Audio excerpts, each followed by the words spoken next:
Our guest today grew up in Cuba. He worked in the tobacco fields a few summers, fulfilling his debt to Cuban society until his parents got their liberation letter and were able to leave. He immigrated from Cuba to Spain with his parents while he was only in his teens. They left Spain after about a year, came to the U.S., and settling in Miami, Florida. He went to high school and got his first job at Winn-Dixie. He went to school at Miami-Dade College and later Florida International University, where he studied radio and television broadcasting. He went on to have a long and successful career in the television industry. He got hooked on RVing when his brother-in-law rented an RV to visit a family member in Georgia. In 2008, he created a YouTube channel named after himself and began uploading travel videos that he had taken. By his 47th birthday, he could see a path going forward and quit his job to focus on telling the travel stories by video full time. He does all his own photography, video editing, and music. Did I mention he has his own podcast and is married to the love of his life, Ileana? He's riding in his RV. Without further ado, let me introduce you to Robert Morales, better known as Traveling Robert. Hi, Greg. Thank you for having me. Thank you for being here. It is my pleasure.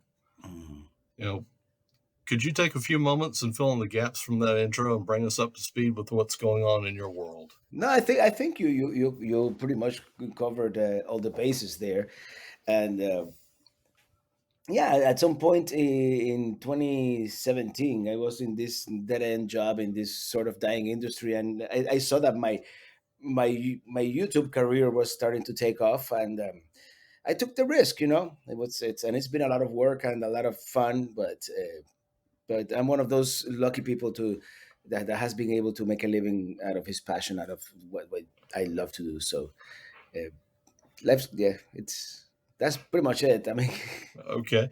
Now, what did she think when you were discussing quitting your job to go full time with your launching your show and your YouTube channel?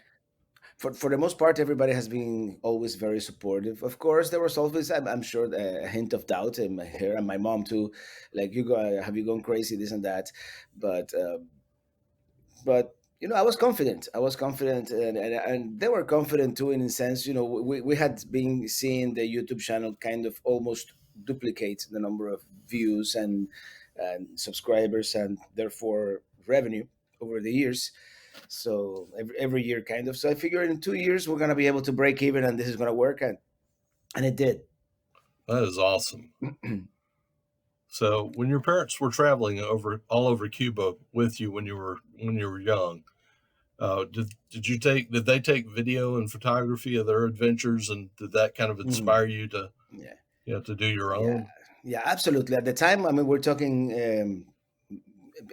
Probably beginning with the late 70s in Cuba, there was no way to do video. Right. So, but my parents were always into photography, and we still have some of those pictures. They used to shooting slide film, which actually some of them have been preserved pretty good over the years. So I have all those pictures, and they would always take pictures, and I would always imagine in my head, because I always wanted to, uh, you know, do video and or movies or what have you. So in my head, I would imagine how some of that would look in video. I would have died to have a video camera back in those days when I was a teenager, like early teens. Yeah. It just wasn't accessible even in the U.S. I think Mhm. we had for the But longest time we only had Bell and Howell. You yeah, know. well, you can do like the 8 millimeter film back in the day in the 70s. That Mhm. was what it was, and then Yeah. until I think the 80s. But I was used to drool. Like, we used to sometimes get these magazines from the outside world, and we used to drool about the Sony Beta movie and these cameras that were coming out. And I'm like, oh, I wish we could have one of those. And not only was it unavailable, it was somewhat illegal at the time to own one of those in the country. So yeah. Yeah. So, is there a particular historical figure that you look up to and inspires you regarding traveling, telling tales associated with it? Well, there are many, of course. But of course, one of my favorite writers that I read was as a kid, as a child, in the Spanish translation was Mark Twain. And Mark Twain has many quotes about traveling. As you know, he was a very well traveled person, Oh, it's and incredible the places he yeah. went to. I mean, he was born in this small town by the Mississippi River. By there, actually, he was born nearby, and then he grew up in Hannibal, Missouri, and then he was all over the place. And he has this quote that begins that travel is fatal to prejudice, and uh, and I forget exactly how it goes after that, but it's like we have a lot of preconceived notions of different places and different people around the world, and when you travel, you learn and you change those preconceived notions, and that's, to me, that's very deep because Mhm. I've experienced it myself also. Yeah, we've gotten into watching a lot of travel videos or just videos about different countries, and it's amazing how many statues of Mark Twain there are. Like in Hmm. Czechoslovakia, I think there was Liberia had one. Just Different amazing and places. No, travel. his legacy is known all over the world, and it's Yeah. incredible. Because I remember as a kid, I saw a TV series about Tom Sawyer, but it Hmm. was made in Russia. They shot it in Wow. the Volga River. So the Russians made a Russian version of Tom Sawyer in the this must have been the 70s. Well, you should check So out their version of The Hobbit too. So, yeah. so I've Yeah, I heard that. believe that they have one of those that is I don't know how many hours long. The Russians were famous for these super Yeah. long movies like War and Peace. So it will be interesting to see. Oh man. So, how often are you on the road per year, and how do you choose your destinations? Well, actually, oddly enough, the year one of the years that I traveled the most was last year, when we Hmm. were just supposed to travel many places, but I chose, mostly outdoor places, unpopulated places, and that's last year was strange in that sense because I had to plan around that. But the year before, I estimate in 2019, I was almost 6 months on the road, and then the rest of the time, editing the videos, doing the work. Um, and there are many ways that I should by which I travel I mean, I plan my travels, and nowadays it's easier nowadays because I get so many suggestions from so many viewers now that I have a large audience, um, that I have all these points of interest marked on my map, Hmm. and I just go through those. And I use this app called Road Trippers a lot, which gives you points of interest near your area, near your planned route. Just say I'm going from here to Orlando. It'll give me things, within 10 miles of my destination, like of my route. That's that kind of thing. And then I also read books. Books. When I went to Denver, Colorado, I bought the Moon Guide, the walking tour of Denver. Hmm. And right now, I'm reading a guide to the East Coast. To find, Okay. and then you combine that with other resources, and it's a combination. I mean, there's no one single resource by any means. Yeah, but this is definitely your passion, and Yeah, absolutely. Yeah. And then I just look on Google Maps, what I'm going to my destination, and they usually have like points of interest kind of on the map as well. And I like, if it has like a little tower or a little the icon that might be interesting. Maybe I'll look at that. So I also yeah, listen to podcasts. I listen to the Amateur Traveler, and that's how I planned my West Virginia trip, for example, that kind of thing. yeah. We saw you we saw the episode when you went to Grandfather Mountain and the Blue Ridge Parkway. Hmm. Yeah, I could. Yeah, it's amazing. You start off in might be in the 70s, when you're pulling into the place, and then you get up there, and with the combination of the wind and the cold, it's almost Yeah. unbearable. Yeah, it was like 32 degrees up there, and I was not prepared for that. Yeah, That's for sure. yeah, we weren't either. Um, you ever you ever come through Charlotte? I've been through Charlotte twice actually, and the second time it was, unfortunately, my wife has had to fly back to Miami, so I dropped her off there at the airport, and then I met up with another YouTuber and content creator. His name is Brian, and he gave me a tour around Charlotte, and I do want to go back to Charlotte at some point Yeah, and let me know when you explore. do. Yeah, So, yeah. He lives in Morrisville, just north of you, and actually, where my first car died, it was in Morrisville, just north of Charlotte. okay, that was Yeah, the Kia Sorrento, or yeah. The old Kia. Yeah, that's when they decided to quit, yeah. and yeah, that was probably one of the most stressful situations I've encountered on the road. But people are kind. Hmm. Most people everywhere are kind, and eventually I got bailed out of that one. Yeah, unfortunately, you don't hear about the kind ones. It's the ones that aren't that make the news. Hmm. Yeah. And that's Unfortunately, that's something we learned in journalism school. If it bleeds, it leads, mhm. and you seldom hear good news on the news. Unfortunately. What gives you the most joy and satisfaction regarding producing the Traveling Robert show? Oh, the most joy, I guess I want to say is the freedom to be able to have to do what I love, and getting to see so many different places around the United States.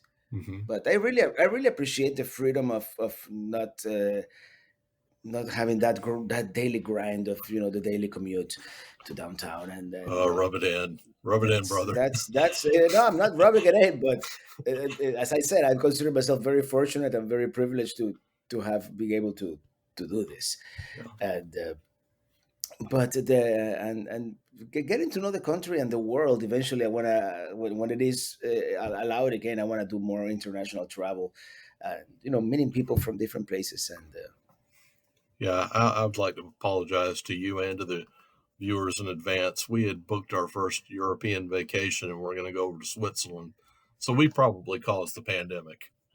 oh So, no. Yeah, but as soon as they let us travel over there, that's probably gonna be next year. I mhm. As much as I love traveling around the United States, I love to get a little out of my comfort zone too. And I don't know if you know about our trip to Finland, and Norway, and Sweden. That No, was I didn't realize that. in 2018, and that's a great series. It's on YouTube and on Amazon Prime as well.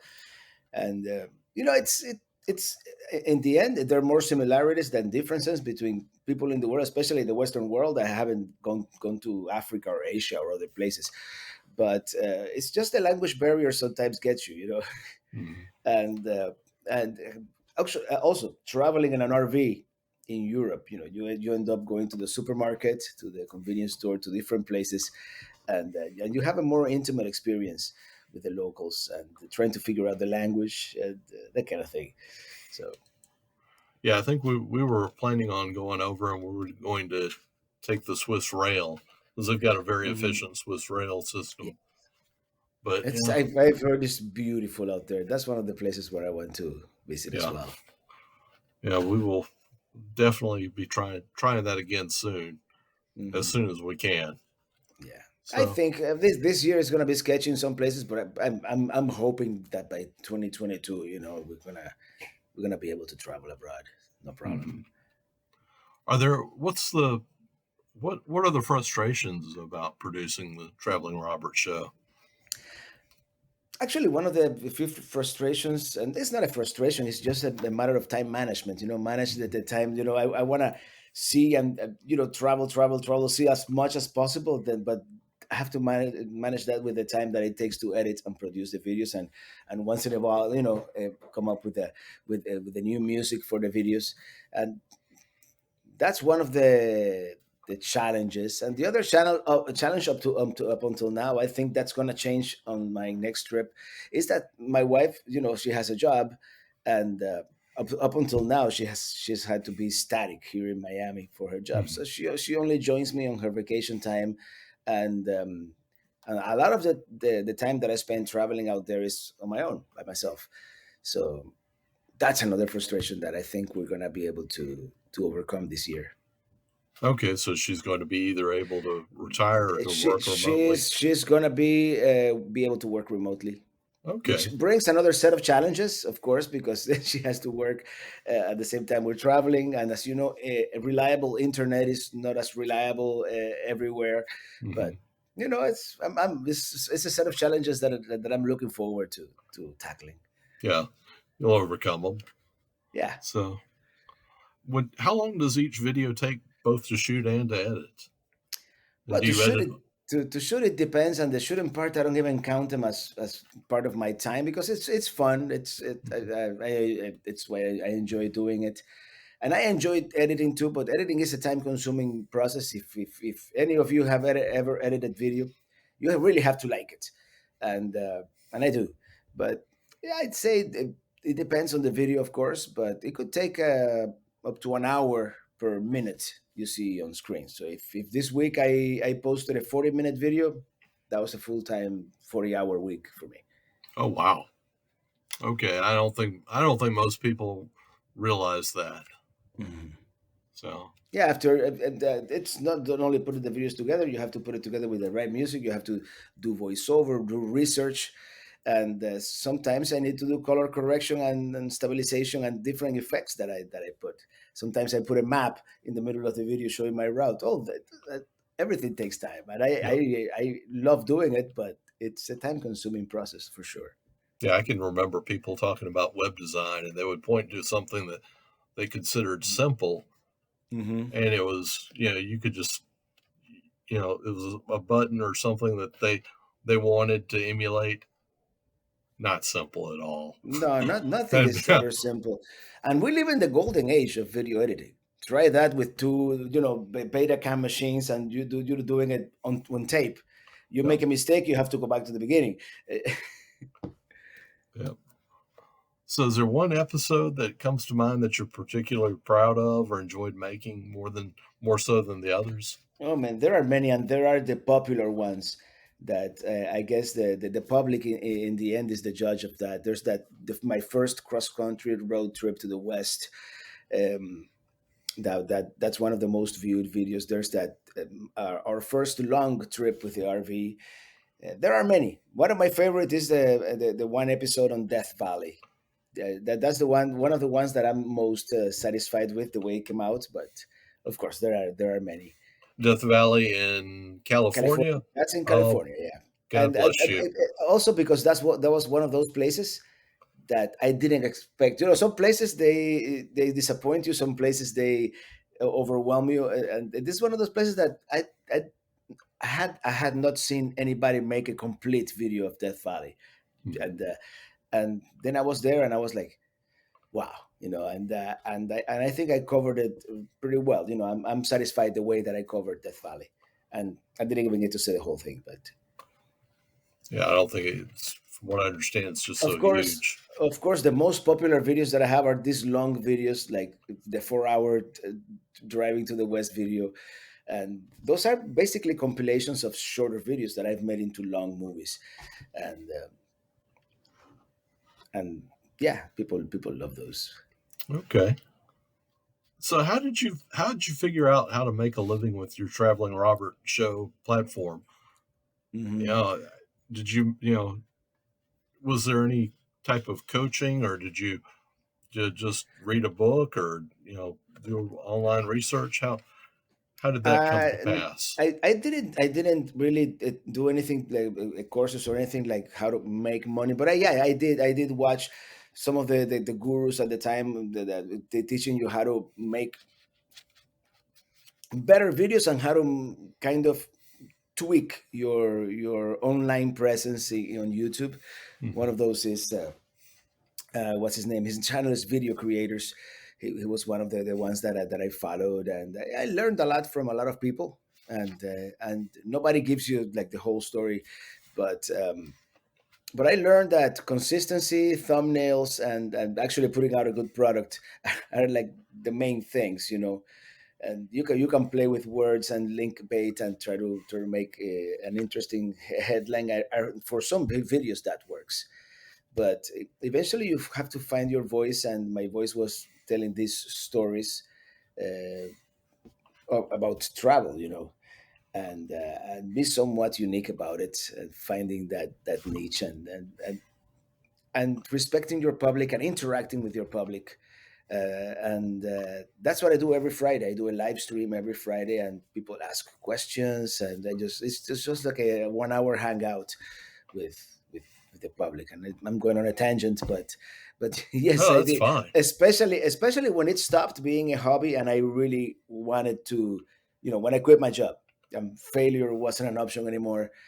I decided, it's like everything. You can learn anything, and I decided to learn and try to learn as much as possible about what made that YouTube algorithm, work for you. Now, do you? This is always an awkward question, but how do you make the majority of your money? Does it come from sponsors? Does it come from YouTube itself? Mhm. Does Okay, it? I'll break it down, and I don't have exact figures. Of course, I'm Oh not that no. organized. The big chunk comes from Google, Okay. from the views. I get over 1 million views a month, so that translates into percentage of money. I also have Patreon. I sell my merchandise. I sell the T-shirts. I sell CDs. I sell stickers, that kind of thing.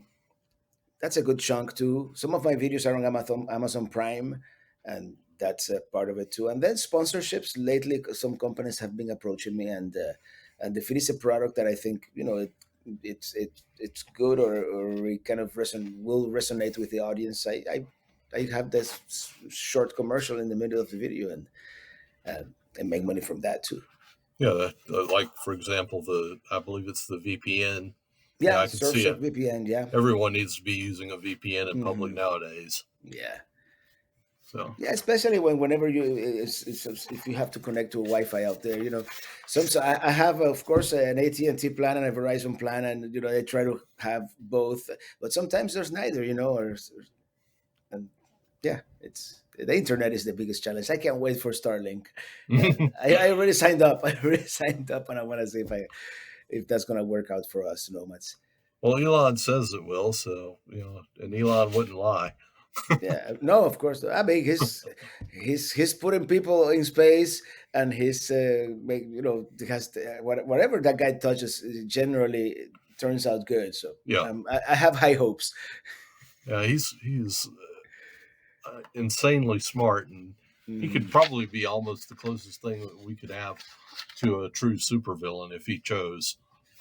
Yeah, Create disaster yeah. on an I like to unforeseen think of him. scale. I like to think of him as the guy that is Iron Man. Yeah, Like Tony that guy, Stark. Tony Stark. Yeah, that kind of thing. Yeah. So where do you see the Traveling Robert show going in the next few years, both literally and figuratively? Well, I'm gonna continue doing what I'm doing. I think it's working out. It's working for me, of course. I need to of course, find new places and new venues. Not to, I mean, I'm never gonna get bored, but Yeah. not to get bored of doing the same thing. And of course, I'm always gonna be revisiting some places that I visited in the past. Some places change. Some places, I just want to go back to, like Valley of the Gods in Utah, or back to the West Coast. Some places that I want to go with my wife that she hasn't seen yet. And then, of course, there's Europe. There's the Hmm. Camino de Santiago in Spain, which is the route of Saint James that goes from France all the way to Santiago de Compostela. There's the Pan American Highway in South America.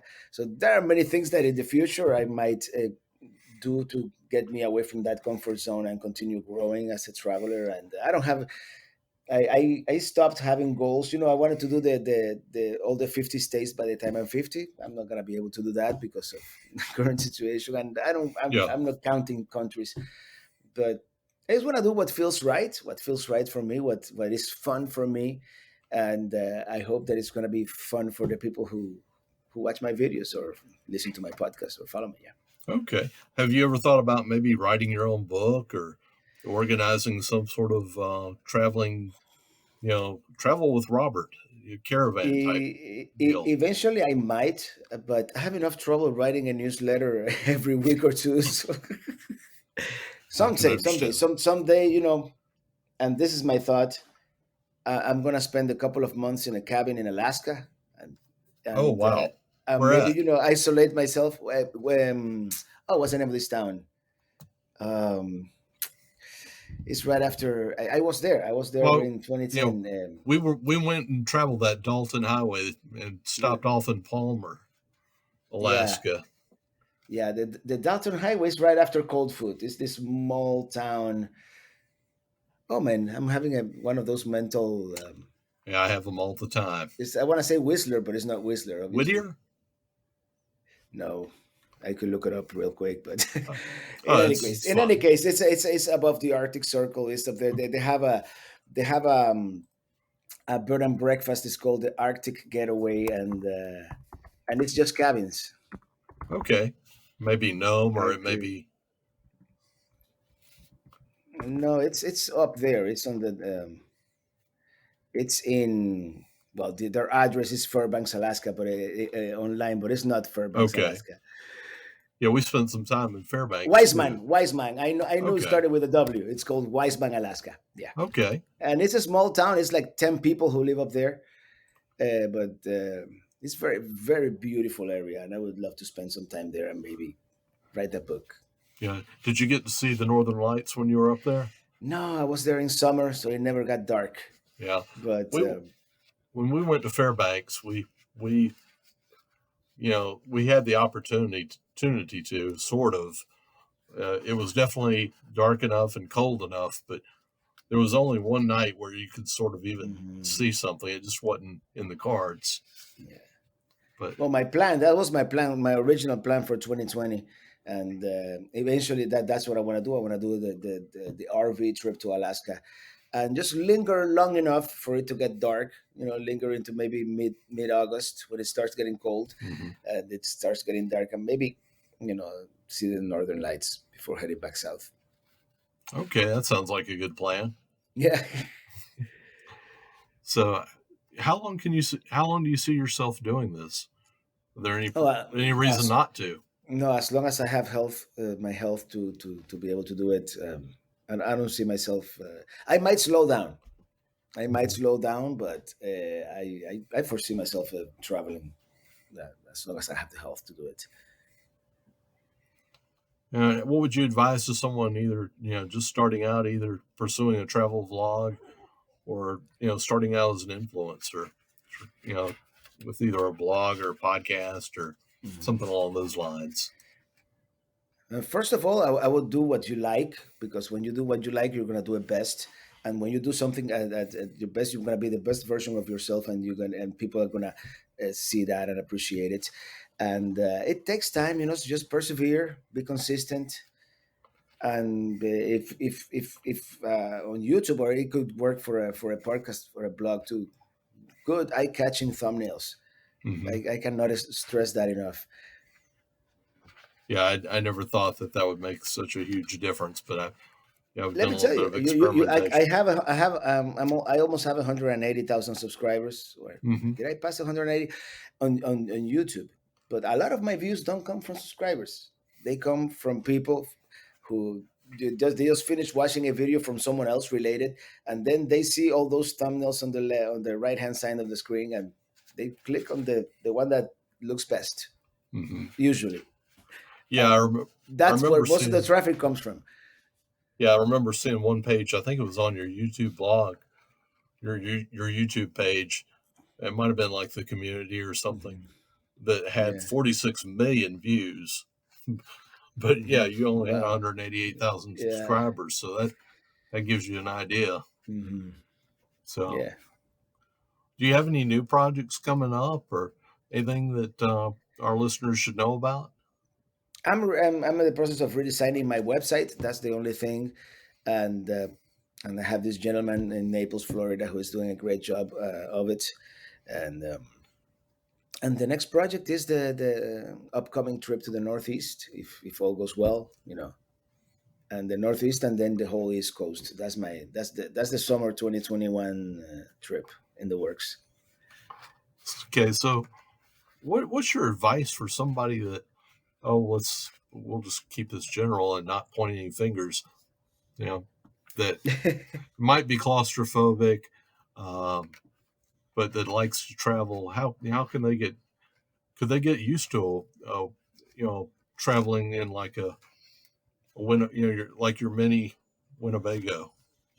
Let me tell you something. The only times where you're gonna have trouble, perhaps, are like bad weather days when you have to stay Hmm. inside. But you get used to it. I've tried. I've lived 4 months in a row in that 19-foot trailer, and at the beginning it feels kind of claustrophobic, but eventually you get used to it, and it's easier because you're sitting at your desk and the refrigerator is right here. You don't even have to get up to Hmm. grab something from the fridge, and then I come here to my big sticks and bricks home in Miami, and everything feels huge. I Hmm. think you can get used to it. Just and if you're claustrophobic, get something with big windows so you can look outside, and it doesn't feel as constrained, especially on bad weather days. On good weather days, small house, huge backyard. That's the RVers what we say. Yeah, that's one. That's definitely one way to look at it. I may have to And if revisit you that. don't like your backyard, doesn't matter. You can move and you get a new, better backyard the next day. Is there anything had any problems with driving with other drivers, particularly with with an RV, or this Less is than you my would ignorance imagine. showing? Less than you would imagine. Driving into a city, especially like Miami, Atlanta, New York, it's stressful with a car. Imagine with towing a trailer behind you, and you have to be aware of your length. You have to be aware of certain roads that maybe you shouldn't go on. You have to be aware of underpasses. You have Hmm. to know your height more than Yeah. anything. Actually, a couple of months ago, I went through an underpass in Ohio that I only had like 4 inches to spare. So I'm like, well, let's see if it fits. I went really slow, and let's see if Winnebago told me the right height. Yeah. We've got And a it, uh, we've got a train under well, a train overpass, and you go under the yeah, through the underpass, and I can't tell you how many times I've seen a truck get stuck going through it. they have YouTube channels dedicated just to that. It's one of those like 11 and a half passes, and you see boom one after the other. Yeah, I Mm, saw the last time I saw the guy bend his had a ladder, that stuck up that was mhm. attached to it, and it bent it backwards. Yeah. No, that could be dangerous. But those are the things. And if you're towing a trailer, be aware of dead ends. It's happened to me more than once. Hmm. Luckily, I've gotten Ooh. pretty good at backing that trailer up, but still, it could be scary and sometimes. Okay. Well, let's get ready to wrap this up. What book do you Oh, by the recommend? way, before Okay. before I wrap that up, don't do Sure. like me. Don't do like me and rely on Google Maps. If you're gonna get a large trailer, get yourself a GPS specific for RVs and trucks. Okay. Just because it helps a lot. I It did will not know route that you. there. I didn't know there was a specific They ran GPS. ran McNally and Garmin make one, and then there's a couple of apps also for the phone, and it Okay. will route you through easy routes and routes that you won't encounter those problems. Okay, that's good to know. Yeah, I'm sorry I interrupted you, but I wanted No, to no. wrap that question with that before I lost my train of thought. All right. What book do you recommend to someone either starting, their travel vlog or influencer journey? Um, or do you have a book that you'd recommend? For someone who's starting a travel blog, I don't really have a book for that. Not really. I started reading one that it was called um, Vagabonding or something like that. I didn't find it all that compelling. Uh, So you need I to would, I write the. would, I, would- I would just, I can recommend several travel books for inspiration, Okay. not to teach you how to write a travel vlog or how to make a YouTube channel, but for Well, let's inspiration, just go for the travels. inspiration then. Yeah, Steinbeck's Travels with Charlie. There's one called Blue Highways. Anything Bill Bryson ever wrote is good. Like Hmm. if you want to travel abroad, one of my favorite books, and just because I haven't done that trip yet, is called "In a Sunburned Country" by Bill Bryson. It's about Australia, and Okay. those are such some of those books that are so well written that even if you don't ever intend to go to Australia, you should just read it for the humor aspect and for other things. Yeah, I'd love to go to Australia and New Zealand. Not in the Mhm. cards immediately, but hopefully somewhere down the line. Yeah, it's a 20-hour flight, but to begin Yeah. with, depending where you are, so or more. So Yeah, you have to think about it and plan it well. which makes Mark Twain visiting that by ship Can or you imagine? That took weeks, if not over a month, right? To yeah, crossing that Pacific crossing must be. I would love to do that. Actually, that's another thing that I would love to do. And I know you can do it on a cruise ship, but you can also book passage in cargo ships. That's something I've that I seen might that. explore. I might explore at some time in the future. It would be really cool to live from like the port of LA and a couple of weeks later arrive in Shanghai or one of these places. You think you'd take the RV with you? And that's probably impractical, but Okay, I wouldn't mind going to Australia and renting a. I think it would be more like a camper van, what they have down there, okay. or and spending a month, roaming around Australia. Imagine it's a country the size of the United States, but very few things in between. So Hmm. it will be an interesting cross country trip. I'd like to visit there. I'd like to visit Iceland.